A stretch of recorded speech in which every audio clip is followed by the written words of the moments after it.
a little sweaty from just mowing the lawn because I am the corporation of one and I do everything. So mowing the lawn goes along with that. But it's interesting this weekend. I've been thinking a lot about kind of the menopause, as that's part of my journey and the theme of being me, and kind of impact to my job over the past few years. And so I actually didn't know that I was going through menopause. Like, I was taking birth control until I was 50. Now I can go on a whole other video about sort of the lack of knowledge and curiosity in the medical community that would like let me stay on birth control until 50 without asking questions and just being like, do you think maybe you don't need this anymore? Should we be looking at menopause? They never suggested it. It was when I started to experience like an unusually rapid weight gain in places that I had never gained weight before that I was like, okay, we need to look at this because from what I read, this sounds like a menopause thing. And so I was the one that insisted my doctor take the blood test. And so I went off the birth control because I had to be off of it for a month to take the blood tests.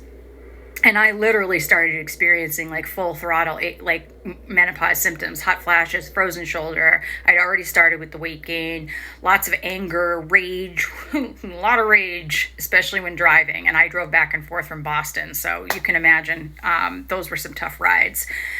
And so when we did the blood test, it confirmed. It wasn't even like I was starting it or in perimenopause or in the middle of it. I was on the whole other side of it. And so in some respects, I was very fortunate in that I didn't go through years and years of like excruciating symptoms. I went through about 6 months of them before I went on hormone replacement therapy, like in April of last year. And that, again, was also at my insistence. I took 6 months to find the right doctor who would actually listen to me. But once I went on it, like all of that stuff went away. And I felt like a normal person, as normal as somebody with anxiety, depression, and PTSD can feel.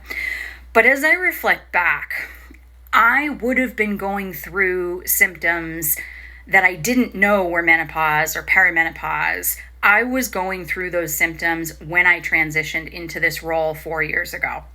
And I just attributed it to my usual, like, okay, well, I guess my anxiety is a little worse than usual. My PTSD is a little worse than usual. I was in a new role. In a new department. I had been in the same business unit for 20 years, even though I had done several different roles. But now I had stepped out of that business unit. I moved into a different one, new role.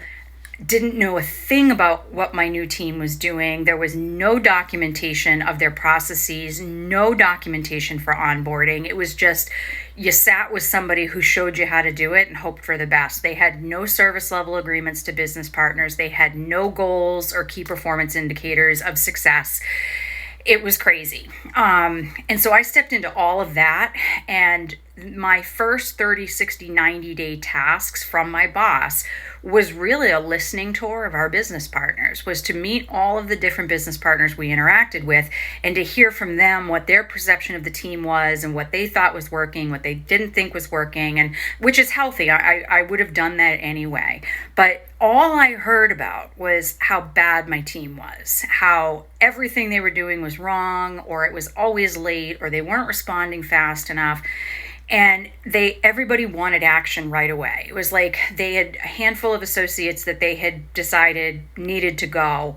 And I needed to come in and clean up and take care of that immediately. Whereas I didn't even know what my team did well enough to know whether they were doing the right or wrong things. And my leadership journey is always about getting to know your associates first before you start, making judgments about, okay, who's performing well and who isn't. And it's also incredibly hard to do that when they have no goals and you have nothing you can hold them accountable to. They have no SLAs. It's just, so of course other teams are going to be frustrated about the timing of things if there's no expectations for the team. And they were overworked, the volumes were too high, they were understaffed.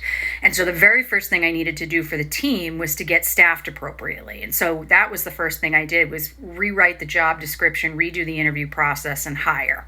And so, we went through all of that.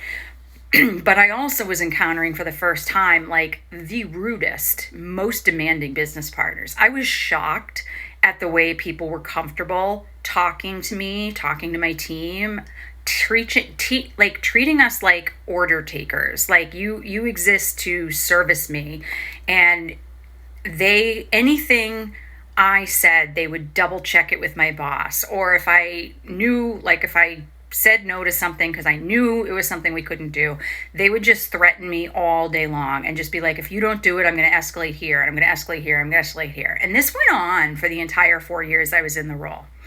And so my boss would probably tell you I was overly defensive. And I am a defensive person, not for myself personally, but for the advocacy of others. So trying to get to know my team, I'm trying to build out documented processes. I'm trying to understand the role well enough so that I can establish KPIs and SLAs and promises to business partners, which I did all of those things. But they were constantly being criticized because people didn't understand the work they did, and it's very complicated work. And so yeah, I was in, basically my job was just responding to emails that were constant accusations and blaming or complaints about things we wouldn't or couldn't do. And so I think, and definitely some of those things got under my skin more than they should have, because I'd never experienced people behaving that way. I'd been in a different business unit for 20 years, even though I had many different roles during that time. This was a new business unit, new process, new everything. And so I had to learn like a whole new business unit culture. I had to learn what my team actually did. I had to learn about all these business partners. I had to learn how to work with a new boss. And that's a whole other video.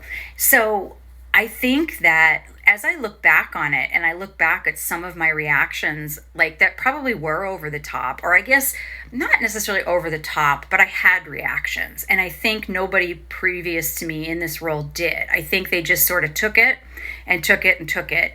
Whereas I looked at it and I thought, okay, well, if all these people are complaining, let's fix it, right? And in fixing it, I also figured out what my team was doing well and what they weren't. And I did eventually terminate some people when I was able to determine that goals weren't being met after I established them. But it was just not at the speed in which everybody else wanted it to be. They had condemned these people and they wanted me to fire them like within a month of me joining my job. And I didn't do that. It happened maybe 6-8 months later. But it happened. And then I built a really strong performing team. And so the accusations and the escalations and the Friday afternoon fire alarms just never stopped.